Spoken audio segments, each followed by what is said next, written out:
Thomas Edison itu kafir, tapi jasanya sudah menerangi dunia, bermanfaat, tapi kok masuk neraka? Sedangkan ada muslim bejat, tapi katanya dijamin masuk surga. Jadi Tuhan gak adil dong. Nah, gimana jawabnya? Coba kita bedah pelan-pelan. Nah, pertama ya, kita harus bedakan antara kebaikan sosial di satu sisi dengan ketaatan ideologis di sisi yang lain. Nah, di dunia hari ini kita diajari kalau baik itu soal manfaat ke sesama manusia. Tapi dalam Islam ada yang lebih tinggi, apa itu? Tauhid ya, pengakuan kepada Sang Pencipta. Nah, bayangkan ya, ada karyawan paling rajin di kantor, ya, inovatif, semua rekan kerjanya suka dengan dia. Tapi dia nggak ngakui siapa bosnya, bahkan bilang kantor itu punya dia sendiri atau punya orang lain. Nah, secara profesional dia melakukan apa yang kita sebut pembangkangan ya, fundamental bahkan. Padahal dia menggunakan resource yang diberikan kantor untuk bisa beraktivitas. Edison sudah dapat haknya di dunia, dapat nama besar, ya, kemudian kekayaan dan rasa hormat ini di dalam sejarah. Itu balasan Tuhan yang maha adil untuk amal dunianya. Tapi untuk masuk surga itu ada syarat lagi ya, apa? Iman. Ya.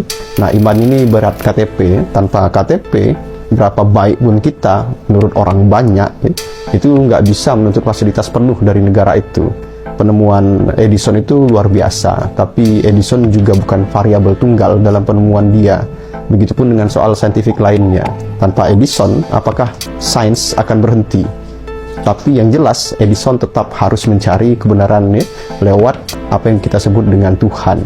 Kita memang tidak tahu ya, apa yang ada di hati mereka di detik terakhir, atau sejauh mana pesan Islam itu sudah sampai ke mereka secara murni.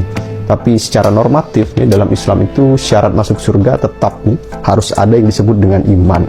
Nah, terus gimana soal si muslim bejat? Apakah dia dapat free pass? Ya? Enggak juga. Dalam Islam itu keadilan tetap tegak. Dia akan dibersihkan dulu ya, di neraka, dikucek-kucek ya.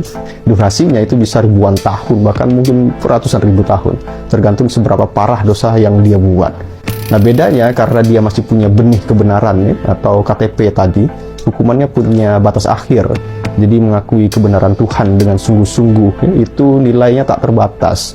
Sedangkan dosa manusia itu terbatas. Nah, itulah kenapa ya pada akhirnya dia bisa masuk surga lewat jalur cuci dosa dulu ya, yang sangat perih itu.